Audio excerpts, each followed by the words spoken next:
Bienvenue dans ce nouvel épisode d'EnduroFlow. Aujourd'hui, j'ai le plaisir de recevoir Malek Boukherchi, anthropologue du sport, conteur, écrivain et ultramarathonien des extrêmes. Mais ces mots ne suffisent pas à décrire celui qui se définit lui-même comme un guetteur, tisseur de rêves. Malek ne court pas seulement pour aller plus vite, plus loin ou simplement se dépasser. D'ailleurs, plutôt que de parler de dépassement de soi, il préfère dire explorer ses limites jusqu'à un potentiel insoupçonné. Un dépassement qui selon lui n'a de sens que s'il est mis au service du collectif. Il court pour explorer, pour rencontrer, pour se souvenir aussi. De son père et de ses mots devenus l'un de ses plus beaux mantras, de sa mère et du dernier rêve qu'elle lui a confié peu de temps avant sa disparition, un rêve de désert, de dunes, qui est peut-être finalement le point de départ de tout. Comme tu vas le voir, c'est un épisode qui ne parle pas seulement de course. Il parle de sens, de lien et de ce que l'effort peut révéler de plus profond en nous. D'ailleurs, voici un petit aperçu de tout ce que tu vas découvrir dans cet épisode. Pourquoi a-t-il choisi de courir dans les environnements les plus extrêmes, comme les déserts? En quoi l'effort prolongé devient un terrain d'introspection?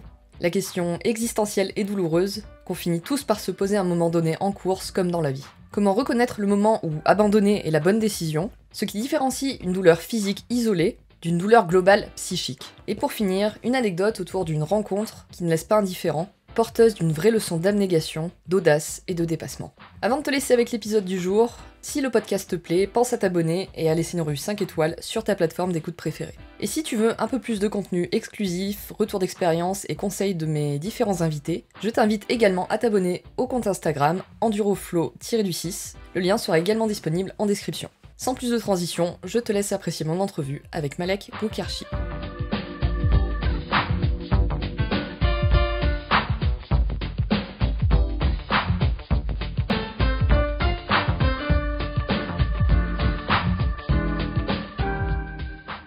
Bonjour Malek, merci beaucoup d'avoir accepté mon invitation. Bonjour Elodie, c'est moi qui suis honoré. Est-ce que je peux te laisser te présenter pour démarrer s'il te plaît, pour ceux qui ne te connaîtraient pas encore? Oui, bien sûr. Alors on se présente comment? De manière classique ou de manière décalée? Ah, c'est à toi de voir après. Euh, alors on va le démarrer sous la forme de ce que disait Michel de Montaigne à ses enfants lorsqu'il disait quand le dire et le faire vont ensemble, il y a une belle harmonie. Ce qui compte, c'est pas le faire humain, c'est l'être humain. Trop de gens sont dans le faire, pas assez dans l'être. Alors moi, je me définirais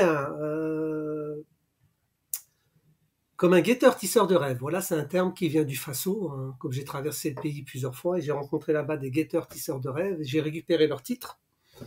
Je leur ai demandé l'autorisation parce que je trouve c'est fabuleux de rencontrer des gens, des chefs de village dans des coins paumés dans le Sahel et qui se disent des guetteurs-tisseurs de rêves. C'est un pays où il n'y a rien, c'est un pays où il y a une misère sans fin et c'est des gens qui croient aux rêves. Alors que nous, on a tout, on crie la bouche pleine dans ce beau pays qu'est la France et on croit en rien.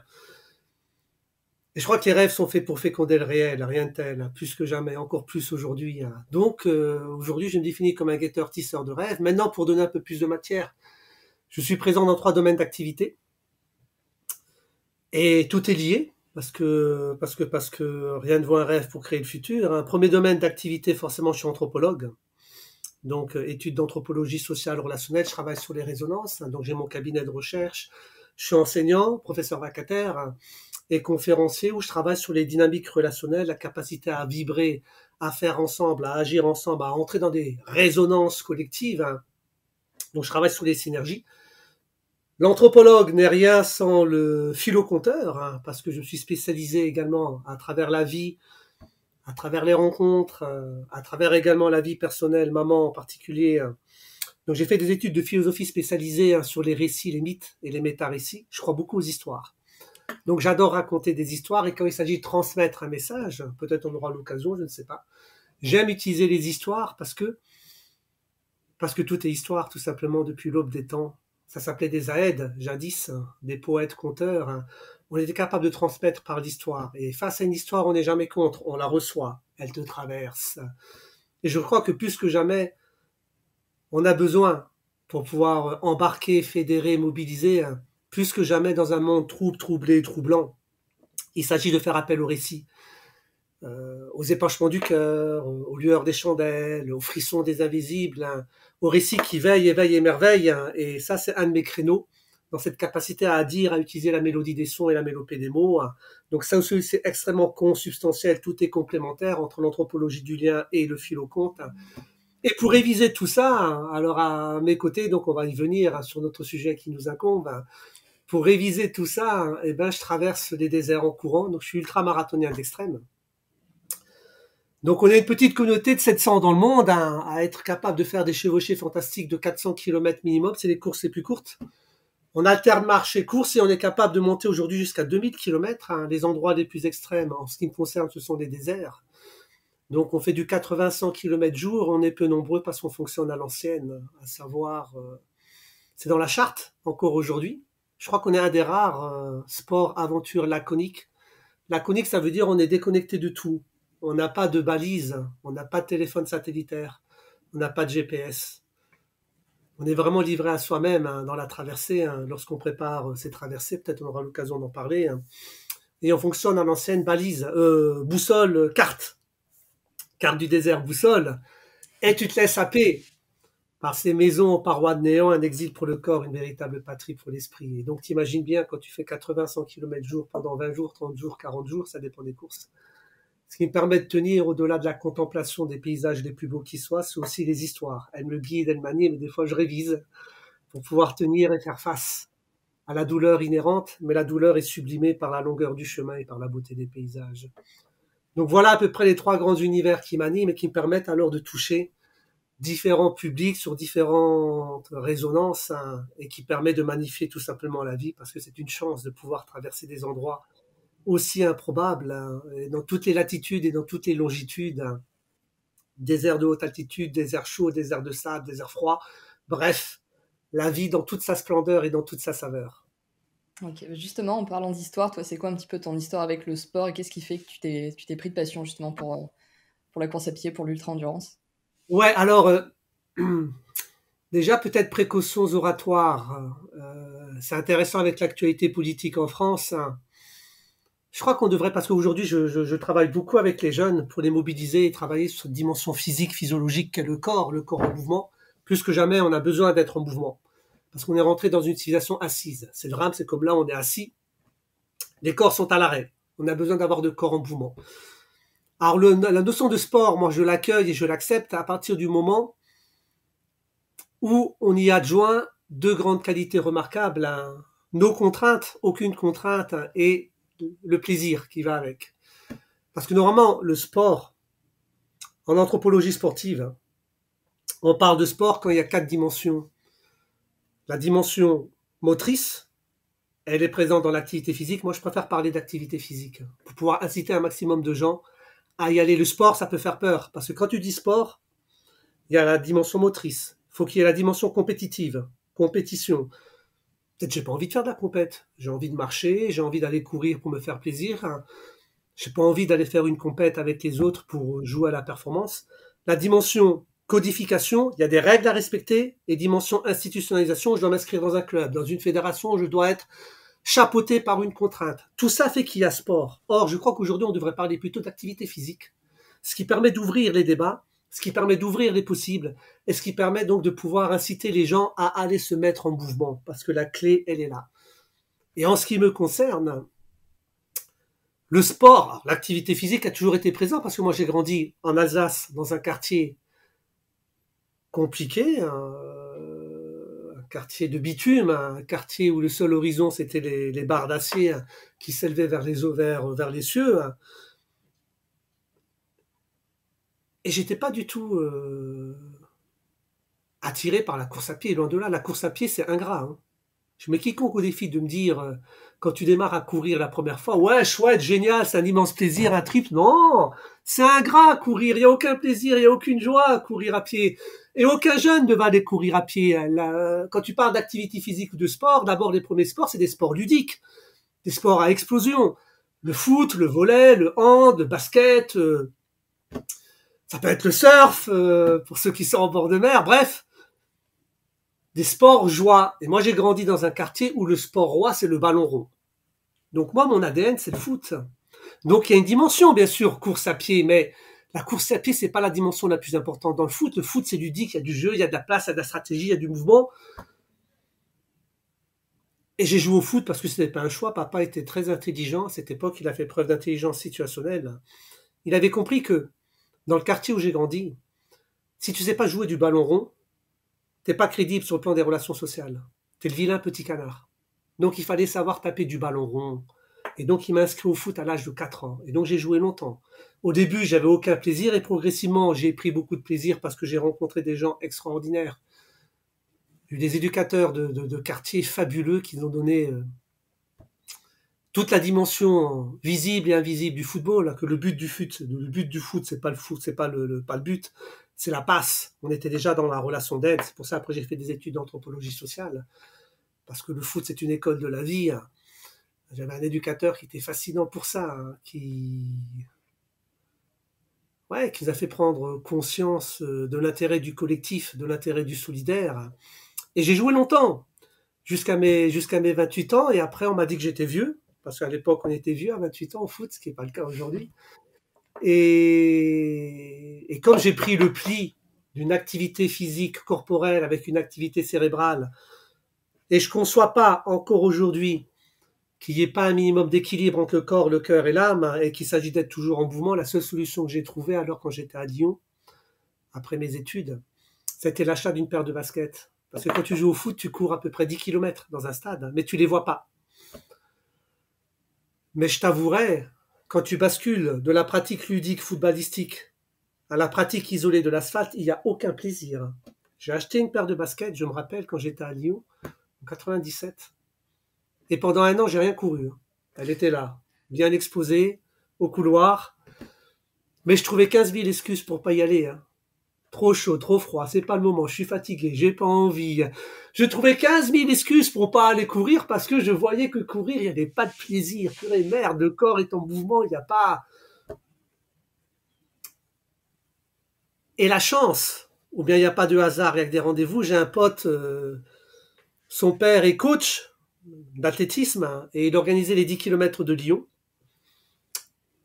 Et un jour, il vient me voir, il dit « Bon, Malek, on t'a inscrit aux 10 km de Lyon. » Alors, j'avais rien demandé. Ça faisait un an que j'avais une paire de baskets. J'avais dit à Pierre que j'avais une paire de baskets. Il m'a dit « Bon, Malek, ça fait un an que tu fous rien. Allez, on t'a inscrit aux 10 et comme ça, tu vas venir courir avec nous. » Alors, je suis quelqu'un de très loyal. Voilà une qualité, une valeur remarquable, une vertu même remarquable à mettre en avant. Et comme il m'a inscrit sur le 10, je me sentais dans l'obligation d'honorer cette inscription. Et comme il y avait un objectif, et ben c'est comme ça que la course à pied a démarré. Qu'il vente, qu'il neige, qu'il pleuve, que tu sois fatigué, que tu n'aies pas envie, il y avait un 10 km, il ne fallait pas finir minable. Et mon enjeu, c'était de finir bien. Je ne savais pas si j'étais capable de finir 10 km. Et ben je me suis mis à m'entraîner de jour en jour, de semaine en semaine, de mois en mois, dans l'année, avec un seul objectif, juste finir. Et je crois que la vie, c'est ça. Apprendre à finir ce qu'on a démarré. Parce que finir, c'est réussir. Démarrer, c'est facile, c'est donné à tout le monde. Le plus dur, c'est pas de démarrer ce qu'on a commencé, c'est de finir. Et la course à pied va m'apprendre à démarrer ce que j'ai entamé. Et tu veux pas savoir, quand je termine mon premier 10 km, pour moi, ça a été l'alpha et l'oméga du dépassement de soi. Ça a été le Graal. J'ai fait 10 km extraordinaire. Pour moi, c'était inimaginable. Et de là va démarrer toute une aventure qui va m'amener très, très loin. Si on m'avait dit que l'achat d'une simple paire de baskets allait m'amener aussi loin au bout du monde connu et aussi loin au bout de mes profondeurs intérieures, jamais je l'aurais cru. Mais comme quoi, il suffit de démarrer modestement, un petit 10, et après on peut aller extrêmement loin ou au large parce que vous êtes animé par les deux plus puissants guerriers qui permettent de faire face à tous les défis. Je parle des 2 P. La patience, le temps long, qu'on a perdu en ces temps de civilisation de vitesse. Le temps long, la patience et la passion, l'acharnement passionné, la détermination, la ténacité. Et bien avec ça, on peut voyager vite, loin et fort. Et ensemble, si je veux garder une thématique toujours du solidaire qui m'anime. Ok. Je t'ai dit qu'aujourd'hui, on allait pas mal parler de dépassement de soi. Tu en connais quelque chose. Toi, te concernant, c'est quoi un petit peu le déclencheur de cette quête, justement, de dépassement de soi? Est-ce qu'il y a eu un moment clé, une rencontre particulière? Qu'est-ce qui a fait que, justement, t'as pas voulu t'arrêter aux 10 km de Lyon? Là, encore une fois, c'est que des rencontres. Au début, je ne cherchais pas forcément le dépassement de soi. On va y venir sur ce terme parce que c'est un terme qui est extrêmement dangereux. sur le plan du concept, où il ne s'agit pas de se dépasser, il s'agit d'explorer ses limites jusqu'à un potentiel insoupçonné. Ça me parle. Et on est capable tous d'avoir des ressources insoupçonnées et d'aller au-delà du possible. Et que le dépassement de soi n'a du sens qu'à partir du moment où on est au service du collectif. Moi, c'est ce qui me parle beaucoup aujourd'hui. Aujourd'hui, j'œuvre énormément pour pouvoir embarquer, fédérer, mobiliser des gens qui se croient incapables de faire quoi que ce soit.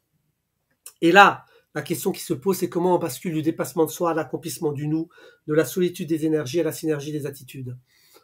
Mais au démarrage, si je reprends l'histoire, tu vois, j'étais sur 10, j'étais très content d'être sur 10 km.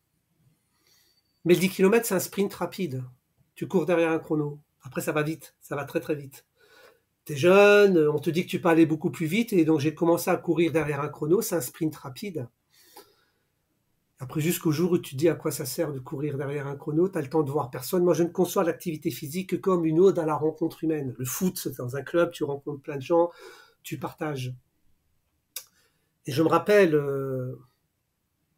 sur 10 km, je tournais bien, très bien même. Ça va vite quand tu cours à plus de 18 km/h. Et à la fin, au bout de 2 ans, j'arrêtais, je restais, je me rappelle, je restais 2 heures, 3 heures sur la ligne d'arrivée. J'arrivais très tôt, mais je restais pour accueillir les autres coureurs, pour pouvoir discuter, parce que quand tu cours à 18, t'as pas le temps de parler avec les gens pendant la course, tu cours en résistance. T'es pas en endurance, t'es en résistance, en dette d'oxygène. Et là, ouais, c'est 2 ans après le 10 km, je me rappelle, il y avait un coach colombien qui me voyait que je restais très longtemps, il est venu me voir et il m'a dit, Malek, le 10 km, c'est pas pour toi, arrête, tu cherches autre chose. Tu veux rencontrer les gens? Augmente la distance, me dit-il. Et là, je trouve ça hallucinant. Le gars, il me dit, augmente la distance. Pour moi, il y avait le 10 et rien d'autre. Je commence à augmenter la distance. Pourquoi tu veux rencontrer des gens, Malek? Ben, augmente la distance, tu auras le temps de rencontrer des gens. Va sur marathon.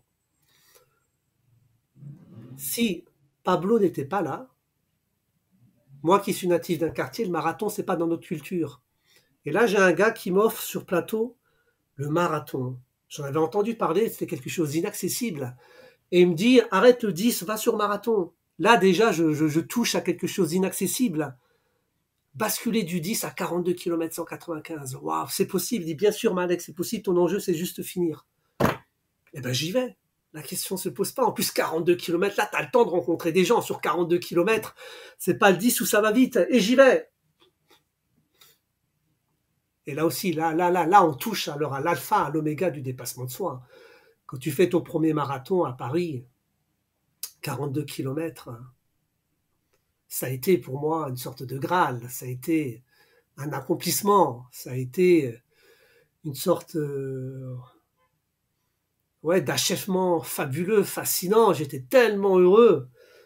Et sur la ligne d'arrivée, j'étais bien, je sautais dans tous les sens. Et après, il y avait d'autres coureurs qui m'avaient dit, mais Malek, t'as rien donné parce que t'es pas fatigué, t'es capable encore de sauter, de saluer tout le monde, de discuter. Tu pourrais aller beaucoup plus vite. Et je suis tombé dans le travers, c'est intéressant parce qu'aujourd'hui, le danger de la course à pied est le danger. Je comprends, j'ai été jeune, j'ai couru derrière un chrono. La plupart des gens sont chronomètres. Et j'ai été dans le chronomètre, même sur marathon, où j'ai couru derrière la perf. Parce qu'on m'a dit que je pouvais aller beaucoup plus vite. Et à un moment donné, se pose la question, à quoi ça sert de courir derrière un chrono? Pourquoi toujours derrière un chrono? Tu vas dans les endroits les plus belles villes, les plus belles capitales, Berlin, Istanbul, Londres, New York, Paris, et tu suis une ligne bleue, tu regardes un chrono, tu vois rien de la ville. Et le changement, c'est comme quoi la vie, elle est faite des fois, ça s'appelle des clinamen. C'est des trajectoires qui ne dépendent pas de toi, qui dépendent des autres, qui dépendent du contexte. Le changement a lieu à Amsterdam, où c'est la première fois, ils avaient mis dans les dossards les prénoms. Avant, sur marathon, il y avait juste des numéros à mon époque, alors qu'aujourd'hui, maintenant, c'est des dossards avec des prénoms. Maintenant, c'est usité, mais à l'époque, ça n'existait pas. Il a fallu attendre le marathon d'Amsterdam dans les années 2000, où ils ont mis les prénoms. Et quand ils ont mis les prénoms, ça change la course. Parce que sur la ligne de départ, en face de toi, tu n'as plus des numéros, tu as plein de prénoms, tu as le monde, tu vois des Ekaterina, tu vas voir des Ibrahima, tu vas voir donc, tiens, tu as des prénoms qui viennent de partout, tu peux entrer en relation, c'est beaucoup plus facile, tu viens d'où, tu crées déjà du lien, de la relation humaine. Et après, quand tu cours sur Marathon Amsterdam, je rappelle, là j'étais parti pour faire un chrono. Et ce qui a été fascinant, comme tu as le prénom, avant, les gens, ils applaudissaient. Mais t'as personne qui te disait, Elodie, allez le 18, allez le 2252, allez le 30 072. C'était impersonnel. On applaudissait. Et là, quand t'as les prénoms, tu démarres la course et au bout de 2, 3, 4 minutes, tu vas entendre allez Pierre, allez Jack, allez John, allez Elodie, allez Malek. Et moi, quand on m'a dit allez Malek, d'abord au début, je me suis dit, waouh, putain, je suis connu à Amsterdam, incroyable. J'avais oublié que j'avais le prénom. Je sais ça alors, tu sais, t'es fier, putain, on me connaît, c'est fou ça. Alors que c'est pas. Et après, très vite, tu dis, mais non, quel charlot. Ben oui, il y a le prénom, forcément, ils disent. Et quand on me disait allez Malek, eh ben, je me suis arrêté. Je suis allé voir les gens qui m'ont interpellé en me disant allez Malek. Parce que j'étais honoré, tiens, ça me fait plaisir, vous dites allez Malek. Alors les gens, ils s'arrêtaient, ils venaient te voir et ils disaient, il est blessé, il a un problème. Non, non, il veut parler. Et grâce au prénom, je suis devenu un runneriste. Runner plus touriste, ça donne runneriste. Où mon enjeu maintenant, c'est prendre le temps et de partir à la rencontre du monde. Donc le marathon d'Amsterdam, où j'avais prévu de faire un temps canon, de battre mon record, et ben j'ai battu mon record en sens inverse. J'ai mis plus de 7 heures parce que je me suis arrêté une dizaine, quinzaine de fois à discuter avec les gens. Mais je suis devenu baromètre. Et ça a été fascinant. Et à l'issue d'Amsterdam, il y avait un coureur suisse, Helvet, qui était là, qui habitait La Réunion, parce qu'après je suis allé habiter à La Réunion pendant 5 ans. Et c'est comme ça que j'ai basculé sur l'ultra trail. Et il m'avait dit, Malek, tu cherches autre chose. Augmente la distance. Et là, je dis, on peut augmenter la distance. Alors, tu me parles de l'ultra trail, la diagonale des fous. Non, Malek, ça, tu seras pareil. Tu vas courir derrière un chrono. Les gens sont obnubilés par le chrono, même dans l'ultra trail, on court derrière un chrono. Moi, je te parle d'autre chose où tu vas traverser le temps, tu vas traverser l'espace. Renseigne-toi, j'ai mon frère qui pratique l'ultra-marathon des extrêmes. J'avais jamais entendu parler de l'ultra-marathon des extrêmes il y a 25 ans. Et là, on m'ouvre un monde, un univers. Alors, je ne sais pas comment ni avec qui, mais je me suis dit, j'y vais. Et quand j'ai appris qu'il y a des gens qui sont capables de faire des chevauchées fantastiques dans les déserts, les endroits les plus fascinants qui soient, moi, j'ai vu beaucoup de signes. Je suis anthropologue, donc aujourd'hui, je me définis comme un anthropodologue. Anthropologue et podologue, ça donne anthropodologue, je raisonne avec les pieds, et l'anthropologue que je suis, aller dans les déserts, ça me permet de rencontrer les peuples premiers. Donc la course, c'est qu'un prétexte quand il y a 1000 kilomètres. Je fais tout pour aller rencontrer les peuples racines qui vivent dans les déserts. Je m'arrête pendant 2 jours, 3 jours, je vis avec eux, et après je continue la traversée. Et là, j'allie à la fois l'aventure, ces distances improbables sur 1000 kilomètres, et ces rencontres extrêmement fascinantes de ces peuples où il n'y a aucune épaisseur dogmatique, où il y a une perméabilité culturelle fascinante. Il y a une grande curiosité de ces gens-là, parce que tu imagines bien quand tu arrives dans ces déserts improbables, t'as pas le profil social. Quand ils te voient arriver, t'es en short, t-shirt et équipé, à 2000 kilomètres, il n'y a rien autour de toi, ils se disent, mais il sort d'où ce gars-là? Et donc ils viennent vers toi, ils t'embrassent, une hospitalité remarquable. Et bien la vie, elle est là. Et moi, ce qui m'anime dans l'ultra-marathon, au-delà de l'exploit physique, d'être capable de faire 80-100 km jour dans les endroits les plus fascinants, que sont les déserts, dans les endroits les plus durs, parce que c'est des endroits extrêmement dangereux. Notre vie est constamment en alerte. On est sur une ligne de crête permanente, parce que nos destinées de vie se jouent sur un geste, une intuition lucide, une décision agile qui suscite le tressaillement du destin. Ça peut basculer très très vite, donc il faut être extrêmement bien préparé. Et les gens oublient que la clé de la réussite dans un ultramarathon, comme dans la vie, tout va se jouer avant. Pas pendant, mais avant. Il me faut 3 ans pour préparer un ultramarathon. Je suis un amateur éclairé. 3 ans où je vais aller rencontrer des géopoliticiens, des ethnologues, préparateurs physiques, préparateurs mentaux. Je vais m'entourer d'une équipe pour pouvoir être capable ensuite de traverser les déserts, que ce soit en Afrique, en Asie ou en Amérique du Sud. Et que tout se joue, hein, je le vois de plus en plus, hein, le pendant n'est rien, tout va se jouer avant. Je dis souvent que, comme sur marathon, même sur marathon univers sécurisé, il y a moins de danger parce que vous êtes en ville, mais il n'empêche, il s'agit d'être toujours bien préparé. Un gros effort de préparation évite un gros effort de réparation tout le temps. et que la préparation, c'est la tutrice de l'excellence. Alors moi, il me faut 3 ans. Mais dans la vie, quand tu prépares, toi, tes podcasts, quand tu prépares tes interventions, il y a toujours une préparation. Ça peut durer 1 minute, ça peut être 5 heures, ça peut être une journée, ça peut être une semaine. Moi, pour l'ultra, c'est 3 ans, c'est comme ça, parce que je prends du temps long, parce que c'est des courses extrêmement dangereuses et je ne vis pas de ça, mais c'est une passion. Et la préparation, ouais, c'est l'antichambre de la confiance, et la confiance, c'est la langue natale de la sérénité. C'est quand on est bien préparé, seulement bien préparé, qu'on peut improviser, pas l'inverse. Jamais. La préparation permet toutes les impros. Et avec ça, alors, on peut faire face à tous les défis. Et tout le monde est capable de se sublimer, de se réaliser, de voir le possible là où les autres voient l'impossible. Et tout le monde peut démarrer. Moi, j'étais un footeux, aujourd'hui, je suis capable de faire des courses improbables. Et il n'y a pas d'âge pour démarrer, vraiment. Vraiment, parce que j'ai rencontré des gens improbables, avec des parcours de vie assez hallucinants, et c'est des grandes leçons. Et la vie, je crois qu'elle est là, dans cette capacité à aller se sublimer dans la rencontre avec les autres. Tu vois, on parle beaucoup de pourquoi dans le sport, trouver son pourquoi, le fameux why. Il y a beaucoup de personnes à qui on pose la question pourquoi tu cours qui ne savent pas vraiment répondre. Toi, j'ai l'impression que c'est assez clair, du coup, c'est rencontrer des gens avant tout. Ouais. Est-ce qu'il y a autre chose et pourquoi justement avoir choisi ce moyen-là? Parce qu'il y a plein de manières de rencontrer des gens. Pourquoi avoir choisi la course à pied? Tu as tout à fait raison. Dans mon métier, je suis toujours dans un métier de rencontre. La vie est rencontre, tout le temps, là, maintenant, aujourd'hui, avec toi. Dans la vie de tous les jours, au quotidien, tout est rencontre. Mais la rencontre sous-entend 2 qualités remarquables que les gens ont perdues. Et que dans l'ultra, nous, on magnifie. C'est les fameux 2D de la rencontre. La disponibilité. Le temps que je suis prêt à consacrer à l'autre. Aujourd'hui, les gens n'ont plus le temps. Ça va vite, ça va trop vite, on est pressé, tout le temps pressé. La relation humaine, elle est rentrée dans une logique vacuante, c'est-à-dire qu'il n'a plus de sens, les questions n'ont plus de sens, on ne veut même plus entendre les réponses. Je te pose la question comment tu vas, même si ça ne va pas, tu vas me dire ça va. C'est une convenance. Là, il y a un problème. Elle est où la rencontre? On ne veut plus entendre le gars qui va dire ça va pas. Parce que la vulnérabilité de l'autre m'impose un stop, je suis obligé de m'arrêter.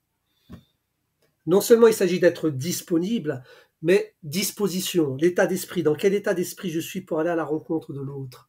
Dans nos sociétés modernes, où tout va vite, tout va très vite, il n'y a plus de disposition, il n'y a plus de disponibilité, on est dans des rapports mécaniques.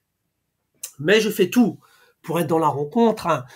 Après, dans l'ultra-marathon, la force, c'est je casse l'entre-soi. C'est va rencontrer des peuples premiers, les Touaregs, les Berbères, les Imragen, les Morts. C'est pas dans la vie de tous les jours que tu vas les rencontrer.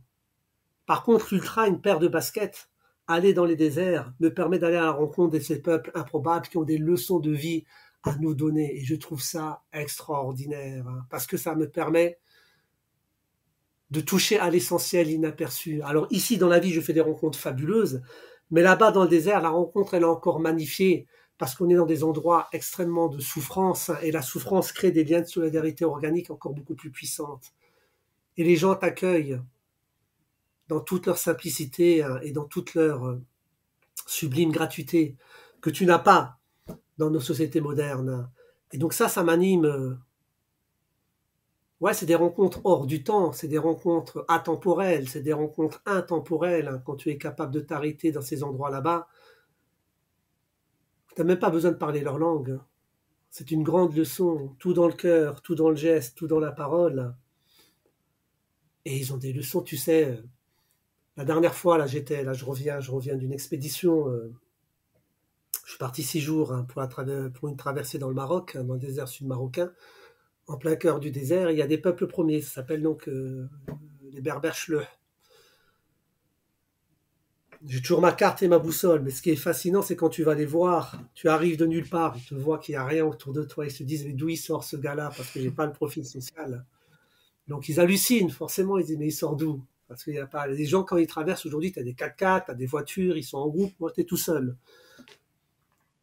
La charge mentale la plus terrible pour nous, les ultramarathoniens, c'est de te perdre. C'est ça qui te fait peur. Parce que quand tu es perdu, là, c'est la panique. Et c'est la panique parce que normalement, pour traverser les déserts, ton enjeu, c'est de repérer l'eau, les puits. C'est comme ça qu'on traverse les déserts, parce que dans les déserts, il y a beaucoup d'eau. On est capable de repérer les puits qui sont distancés de 180 à 250 km, et c'est comme ça que je charge en eau de puits en puits. Mais il faut être sur le bon chemin. Et si tu te trompes, tu n'as pas d'eau, et ben après tu fais comment? Alors heureusement, il y a ces peuples qui te donnent, qui t'alimentent en eau, qui vont te donner des clés de compréhension. Mais je me rappelle à la dernière fois, je sentais que j'étais perdu. J'arrive dans un village, je suis hyper content parce qu'ils vont te donner de l'eau, ils vont te donner à manger. Ils sont extrêmement généreux. Ça, c'est des leçons. Ils n'ont pas grand-chose, ils te donnent tout. Et je leur présente ma carte avec la boussole. Et là, c'est fascinant, ces gens-là. Ils te regardent, ils rigolent. Et ils te disent, la dernière dune que tu as traversée, c'était laquelle? Raconte. Et là, tu les regardes. Comment ça, la dernière dune? Par quelle dune tu es traversé? Décris-nous la dune, la couleur. Hein. Je suis incapable de décrire la dune. Il y a tellement des dunes, elles bougent au gré du vent. J'ai attendez, voilà, moi j'ai la carte, je crois que je dois être par là. Il fait non, non, nous on a besoin de savoir la dune, les dunes que tu as traversées. Dis-nous. Et là, c'est des leçons. Ces gens, dans leur langue, ils ont plus de 150 mots pour décrire la couleur sable. Dans leur langue. 150 mots pour décrire la couleur sable. En fonction du dégradé du sable, de la couleur, ils sont capables de repérer l'eau dans les dunes ou dans le désert que nous, on a perdu. Rien que ça, c'est des leçons fascinantes, extraordinaires. C'est des grandes leçons, vraiment. Tu reviens...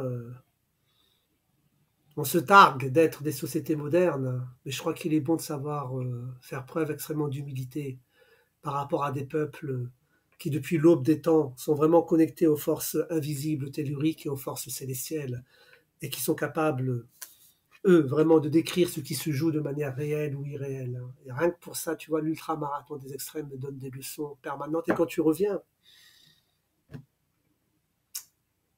tu es détaché de tout. Et l'agitation dans laquelle on vit, oh là là, ça n'a pas de prise. Donc, pour toutes ces raisons, la rencontre, elle est toujours là, mais là-bas, elle est magnifiée. Et après, peut-être, il y a d'autres raisons beaucoup plus profondes, psychologiques, on a peut-être des failles. Et ça, c'est encore une autre histoire. Ce que j'allais te demander justement, par le biais de ces rencontres justement extérieures, est-ce qu'il n'y a pas une volonté aussi de te rencontrer toi? Ça reste un sport qui est assez introspectif, je trouve, enfin, une pratique qui est assez Oui, introspective. Qu'est-ce que tu as rencontré en toi-même justement? Est-ce qu'il y avait une volonté déjà de ça aussi? forcément. Il y a... Pour qu'il y ait rencontre, hein, il faut savoir se rencontrer soi, ça c'est évident. Hein. Il s'agit d'être au clair avec soi, et souvent on n'est jamais au clair avec soi-même. C'est ce que nous disent nos amis libanais. Hein. Commence par être l'ami de toi-même. Tu ne seras plus jamais seul. Donc, il y a tout un travail sur soi, c'est évident. Hein. Et tu vas découvrir tes gouffres intérieurs, hein, tes labyrinthes, parce qu'on est tous des êtres labyrinthiques, où il y a forcément des failles, mais derrière les failles, il y a toujours un éveil, derrière les blessures, il s'agit de chercher l'ouverture. Hein. Et les déserts, c'est pas neutre, hein, tu sais. Si on m'avait dit hein, que j'allais... ouais, j'aurais jamais cru hein, que j'aurais été capable de faire ces grandes chevauchées dans les endroits les plus improbables qui soient. Mais peut-être je cherche autre chose. Hein. Je crois que,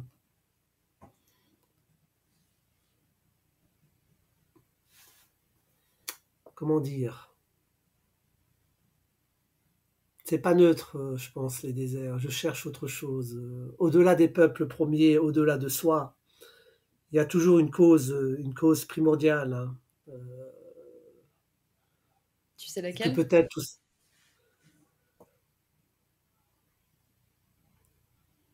ce que je suis devenu, je vais rendre hommage à mes parents. Je crois que c'est important. Parce que sans eux, Alors modestement, ce que je suis devenu, hein, mais en tout cas j'en suis extrêmement fier d'être devenu un anthropologue. Alors que j'ai grandi dans un quartier extrêmement compliqué, où il neige de manière permanente, la drogue qui circule. Mais j'ai eu la chance d'avoir des parents aimants. Et ça, je veux dire, il n'y a pas de mérite quand tu as des parents aimants. Même dans un quartier compliqué, on peut faire de grandes choses.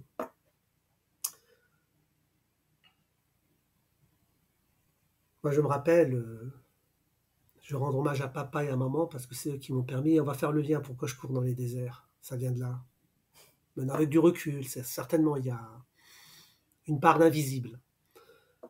Mais je me rappelle, quand j'ai quitté le 10, le marathon, l'ultra trail, des univers totalement sécurisés. Parce qu'il n'y a pas de danger dans l'ultra trail, il n'y a pas de danger sur marathon. Il y a 80 000 coureurs, tu es en ville, tu as le téléphone portable, tu as un souci, tu as plein de potes autour de toi, tu as envie d'abandonner, tu es en ville, après tu retrouves le métro.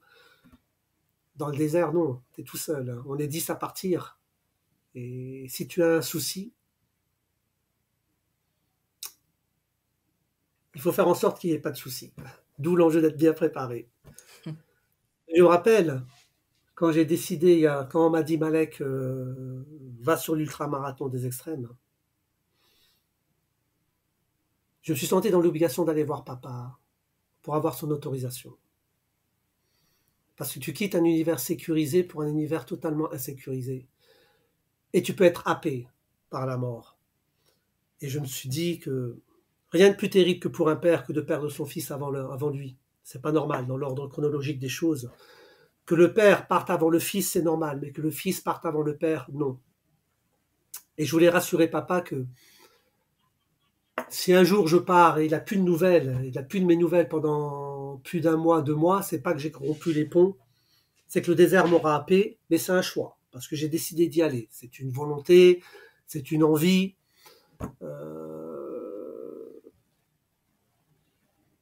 Donc je me rappelle, il y a 25 ans, avant de démarrer l'entraînement, avant d'aller chercher les gens, avant de comprendre comment on s'entraîne, avant de comprendre toutes les techniques qu'on doit mettre en avant en termes de préparation physique, de préparation du sac, je suis allé voir papa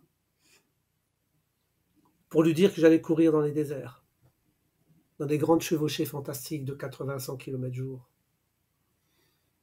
Et papa, il a eu une réaction formidable. Papa, c'était un enchanteur, toujours. Hein. Il s'est déraciné de sa Kabylie pour nous enraciner en France et nous offrir un avenir. Et ça, nous les enfants, on lui est redevable à jamais, hein, tout le temps. Il s'est sacrifié pour nous, il nous a permis d'être ce qu'on est devenu. Et je me rappelle quand je suis allé le voir, voilà ce que m'a dit papa dans notre langue, le Tamazight. Il m'a dit, mon fils, ce que tu me dis là, je comprends rien, l'ultra-marathon des extrêmes. De quoi tu me parles? Papa, c'est un fouteux. Qu'est-ce que c'est que ce truc? Ça existe. Il dit, qu'est-ce que je te dis? C'est toi qui as des rêves. Il m'a dit, vas-y, fais-le, mais fais-le bien. Première règle, quand on fait quelque chose, on veut se sublimer, se dépasser, on va aller au-delà, il faut le faire bien. On se donne les moyens, tous les moyens inimaginables pour aller jusqu'au bout. Il m'a dit donc, qu'est-ce que je dis? Fais-le, mais fais-le bien, mais surtout n'oublie pas. Et je crois que voilà, pour moi, ça sert de mantra. Enfui à l'intérieur de mon cœur, comme une précieuse sentinelle de sens qui me permet de voir le possible là où les autres voient l'impossible. Il m'a dit, mon fils, je n'ai pas grand-chose à te donner, mais si tu as la tête adaptable, l'esprit droit, le cœur généreux et l'âme passionnée, tu as tout pour réussir. Il suffit juste d'un peu de persévérance. Et ben voilà, un des mantras, un des guides, une des lignes directrices, la persévérance. Cette capacité à ne rien lâcher, cette capacité à tenir, à se tenir. Avec ça, je porte toujours papa en moi. Et que les déserts, peut-être, ça vient de maman. C'est peut-être quand on m'a dit qu'il y avait des gens qui sont capables de traverser les déserts. J'avais complètement zappé une histoire. Moi, j'ai perdu maman tôt. Tôt. Tout est relatif. Hein. Il y en a qui perdent beaucoup plus tôt. Hein. J'avais 18 ans. Mais ça reste tôt. Et ça reste toujours une blessure. incommensurable. C'est une injustice, toujours. Mais maman est là.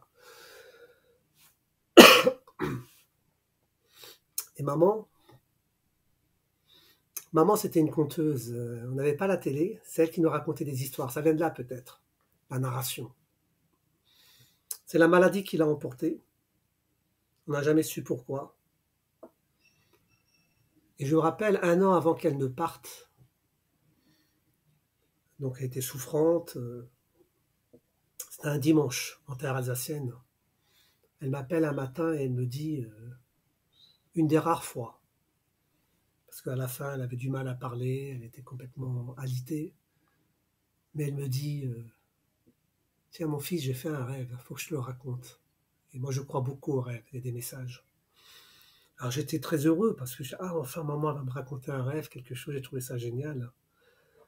Elle me dit, tu vois, cette nuit j'ai rêvé, j'étais dans le désert et je marche.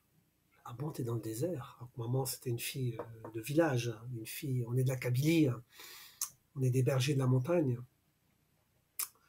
Je dis, qu'est-ce que tu fais dans le désert? Elle dit, cherche pas à comprendre, je suis dans le désert et je suis heureuse parce que je traverse pieds nus les immensités désertiques de sable et de dunes. J'ai pas chaud, j'ai pas froid, je suis bien.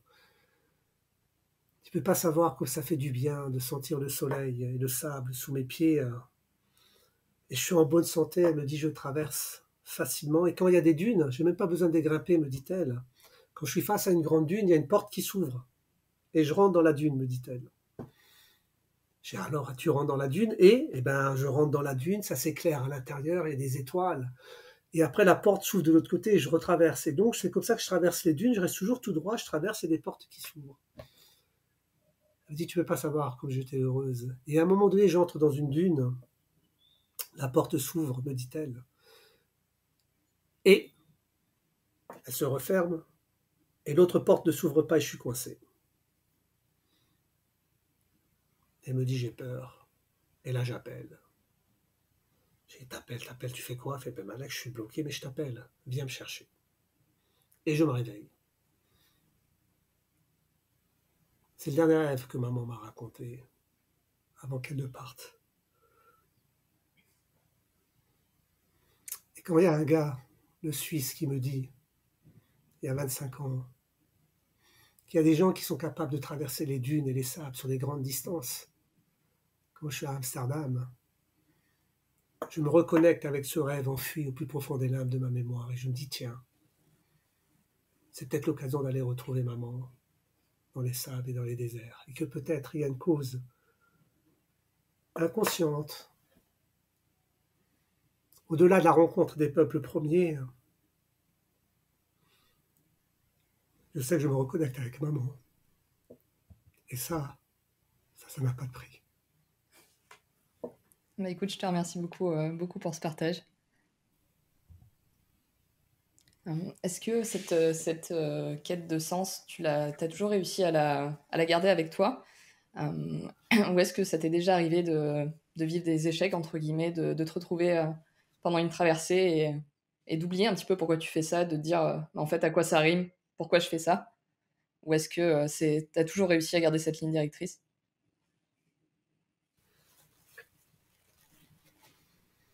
Quand je me prépare pendant 3 ans, donc la ligne directrice, elle est toujours là. J'oublie pas pourquoi j'y vais. Mettez pas à l'abri, comme on dit en anthropologie sportive, d'ego depletion. L'ego depletion, c'est l'effondrement du moi. Où à un moment donné, tu dis, mais qu'est-ce que je suis venu foutre dans cette galère? À quoi ça sert? Ça m'est déjà arrivé, bien sûr, même plusieurs fois. Donc là, il faut s'accrocher. Alors j'ai évoqué, moi, il y a maman, il y a des rencontres, mais des fois, tu te dis, ouais, quand une de mes dernières courses, où ça a été à la limite de la rupture, en Mauritanie, c'est la dernière, il y a 3 ans et demi, où là, j'ai été... C'est quand t'es perdu, ouais, là, tu te poses la question, pour plein de raisons. Rien ne s'est passé